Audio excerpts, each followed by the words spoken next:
In this section, we'll be talking about the various kinds of methods, various kinds of functionalities we have when working with arrays. So to speed things up a bit, I initialized an array here and declared it, so we have an array to test with.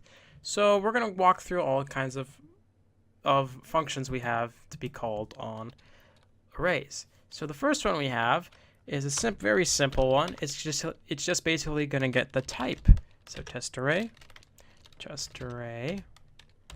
value of. So what the value of is going to get is going to return the primitive type. It's going to return the actual test array itself. It's just the same as doing this. That might be a little obsolete, but it's nonetheless still an available function in the system. So value of may be useful because it returns a string, and you might need this information for some sort of use. And oops, that's because I did that. This might be useful for storing the information as a string, and that's what it does. All right, so moving on. So the first kind of sort of operations we have with arrays is adding elements to an array. So what we could do, a known way to do something, is accessing the element directly. So let's say test array. We access the element like this, and we're going to just add it on. So we're going to call the length. So let's get the length var test array dot length. This is another function, by the way. Gets the length. We're going to call it len. And so remember, arrays are zero inclusive. The last element is at the length -1. So when we do length like this, it's just going to add on to the end. So what I'm going to do right now is basically I'm accessing the element that's passed here. So it's like as if I did this comma and then wrote here. Okay, so what I'm going to add here is I'm going to say Walt Jr. So what this is going to do, it's going to add to the end of the array. And then we're going to say console log. We're going to see the array. We're going to refresh. So, and this is another point I'd like to add. In JavaScript, arrays are dynamically resizable, meaning you don't have to define a size at the beginning of the you don't have to predefine a size of the array like in programming languages like C++. So in C and C++, you have to define the size beforehand, but here you pretty much resize the array anytime you want. And if you access, so let's say you accidentally access test array, an element that's already defined. So let's say, I don't know, number 1, so Walter. And we want to set it to, I don't know, let's set it to Heisenberg. I hope I spelled that right. Yeah. So let's say we set it to Heisenberg. What this is going to do, it's going to overwrite the element Walter and make it Heisenberg. So you might want to be careful when accessing elements directly. And oftentimes you just add them on to the end. So basically you call the ending, you call the length, and you assign the length to a variable. You don't have to. You could do it directly. Just test array length here, but this looks cleaner. And then you call the length of the string as the index, the length of the array as the index, which means this element right here, right after, in this case, right after Skylar. So that's one way to add an element. Another way to add an element is using a using a built-in function we have in JavaScript. Because, so this might be fine and all, but you might not want to do it like this. It might get a little tedious because you don't want to keep writing this every single time. You might want to have something that's automatically, something that iterates, and something that's easy to write is this. So test array, we have the function called push. Push allows you to add on multiple elements to the array. So let's take these and add them to push. So instead of actually writing out length and adding another element like this manually, we can use the function push to add on elements, as many as we need. So we can erase this. Oh, and by the way, to call a function, we have dot and then the function name. We have functions available to arrays because in JavaScript, like I said before, arrays are objects. And here we want to be able to call, we have a bunch of functions available to us in JavaScript that are built in that allow us to do various things with the arrays. And that's how we're able to do all these things we're doing right now. So when we do push, we had all the elements added. We can just add one or many. So let's just add one. So this kind of solves the issue of adding elements. All right, so moving on, we could also remove elements if we'd like, or rather, we can also add elements to the front of the array. I'll talk about removing in a sec. So here we've been adding things to the end of the array. What if we wanted to add something to the beginning of the array? So we're going to keep that as it was. Test array. There's a function or method there, as they're sometimes called, unshift. And what this does is it adds elements to the front of the array. Unshift, it like unshifts elements. So here you can see where it comes from. All right, so we're gonna add cast to the beginning as a sort of initial identifying the index that identifies what the array is. So it's gonna be cast. When we do that, it adds cast to the beginning. And this one, like Bush, you can add multiple elements. Let's have, I don't know, I don't know, what am I going to put here? Sol. Let's add Sol to that. And you add cast and Sol to the beginning, just like that. So that's unshift. So now let's talk about removing elements. One way to do it is accessing the elements directly, like we do with adding elements. So let's do test array. And we're going to get rid of Gustavo. So we're going to have it 0 equals undefined. So basically, we're setting it to undefined. And that's how you can sort of remove an element. However, this we'll see later on that this isn't a good way because we don't want to have undefined elements. So another way to do that is delete and access test array. Let's delete the last element 1 0 1 2 3 4. Getting rid of Skylar. So this has the same effect as the last one, except it says it's empty. So the difference between this one and this one is we're setting the first case, we're actually literally setting the value literally to undefined. And this is ill-advised because when you have undefined elements being worked with, you'll run into errors because when you add, for example, add an operation, you have an operation adding undefined, you'll get undefined as a result. So you got to be careful when working with undefined because you'll get unexpected results. And in the case of delete, we're just making the slot empty, which this can also be problematic because if you're accessing a slot that's empty, you might get an exception or a similar case when you're working with undefined values where you might get unexpected results. So in order to solve this, we have a proper way of doing this with a built-in method. And this method allows us to avoid holes or having undefined elements like we saw before. And this function is called pop. It's like this, pop. What this does, it removes the last element from the array and cleans it up and doesn't leave an empty spot. So when we do pop, it removes Skylar without any problems. So it shifts, it goes from here and shifts to the right. So it's like it's doing this, highlighting, delete. That's sort of what pop does in like a illustrative form. We also have another method for removing elements from the beginning of the array. So it's called shift. Shift removes the first element of the array and shifts things down. So it's like we're taking Gustavo right here, deleting it, and keeping the array like this. So let's see shift work. And there you go. It removed Gustavo. I have Walter, Hank, and Jesse now. So that's pop and shift.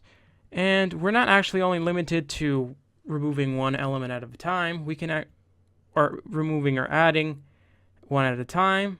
We can actually add multiple elements at a time. This is essentially merging or splicing two arrays together. And for that, we have the splice method. So let's see that. So splice.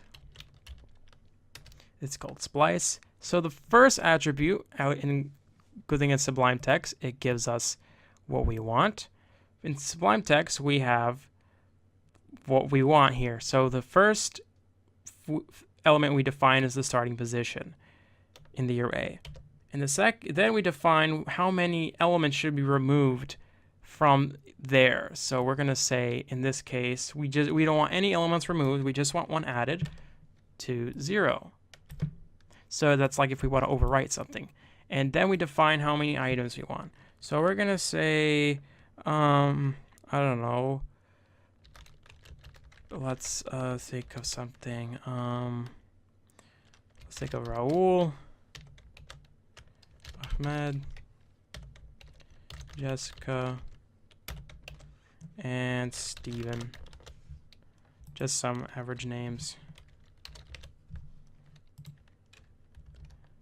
And as you can see, it sort of pushed multiple elements at a defined position. At position 1, it added Raul, Ahmed, Jessica, and Steven, but it didn't delete any. However, if we actually did, let's say, delete 1, for example, we're going to delete one element. You can see that it deleted Walter in this case. But in the previous case, let's do that again, it just added them in between everything else. So just sort of shoved them in there. It spliced two arrays together. So this here would be one array, and the original array would be the one test array. All right, so that's how you add elements with that. So we can actually use Splice to delete elements as well. So the second parameter, like I said, defines how many elements we want to remove. So let's not add any array here. Let's just say empty. And let's say we want to delete elements 1 to 3. So 1, 2, 3. Let's see how that works. And as you can see, only Gustavo's left because Splice said, okay, we're going to merge the array that's not defined, so it's empty, with 1 and 3. And merge with the array defined, this sort of like say subarray defined at from element 1 to element number 3. And like that, we can delete multiple elements in the array. So moving on, instead of adding elements, we define ourselves in one go. Let's say we have two arrays we would like to merge. For that, we have a sort of concatenation function, and it is called logically concat. So it's actually spelled like this, concat. What this is going to do, it's going to merge merge arrays right at the start. So let's say we have an array in our sort of database called models1, and it's going to be car models that run on fossil fuels, 325i. So let's say we have BMW models, 523d. And we're going to have another set of models. Models 2 is going to hold all of the SUVs that run on fossil fuels. So we have X5, X6, and let's say X4. It should be capital X. And then the last one is it's going to have electric models. So the i8 and the i2.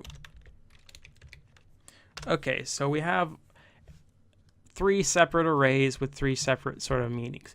But let's say we want to have an array with all the models put together. So let's say all the models of BMW. Well, we're going to start off by having an array to add on to. So that's models1. And then we have concat. And inside concatenate, we can add elements directly like this. We can say, I don't know, 125i, for example. And then we can actually add other arrays as arguments because they have their own values. So we're going to say models2,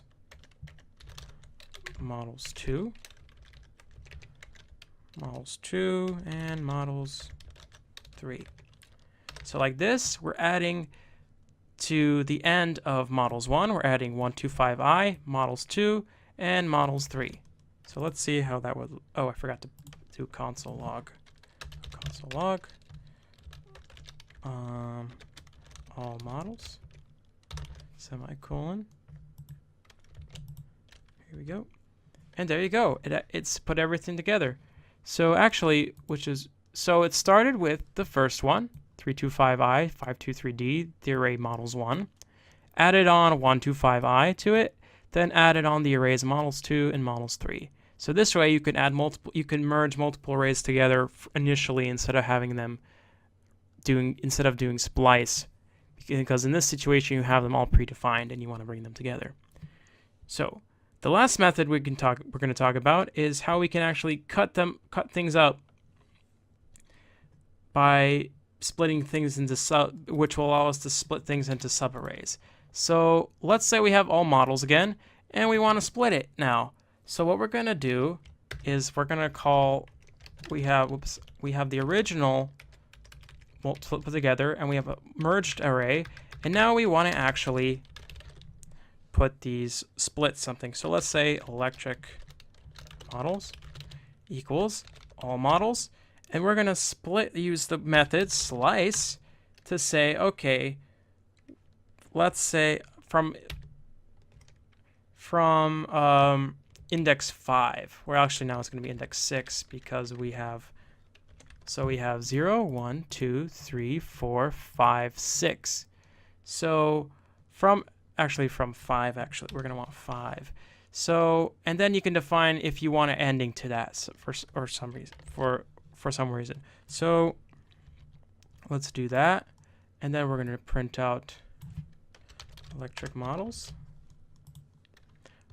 We're going to, x4 is in there because of, so it's 6. So we get the electric models now, I8 and I2. And you can actually define, so let's try to get the middle one. Now we're going to use, so we're going to call new var SUV models equals all models dot slice. And from index, so 0, 1, 2, from index 2 to index 2, 3, 4 to index 4, we want this to be sliced. So we're doing the reverse operation of merge. So I didn't print it out. Let's do SUV models. And whoops, I didn't do it right. That's because you have to include. So what we got was, here we got I25i. Oh, right. So we defined the indexes themselves. My bad, I made a mistake. By here, like doing this, we define which indexes we want. So in this case, we want let's say we want 2. Hold on, 125i. That's strange. But anyway, I think you get the point. So let's try 3, 4, 5. See what we get. In this case, we got x5. And from 3, we got x4, x5, x5, x6, x4, and then we do 6. There you go. I don't know why I just didn't save it properly, but yeah. So you get the starting index here and the ending index here. So we got 3, 4, 5. So from between 3 up to 6, so not 6 included. So we did 5 like this. We didn't include this one. So yeah. So there we go. Oh, I messed up because I added this element here. So we had to include it. So this would be the third. This would be number 2. This would be index number 3, index number 4. Rather, index number 4, index number 5, index number 6. All right. So yeah. And that's that.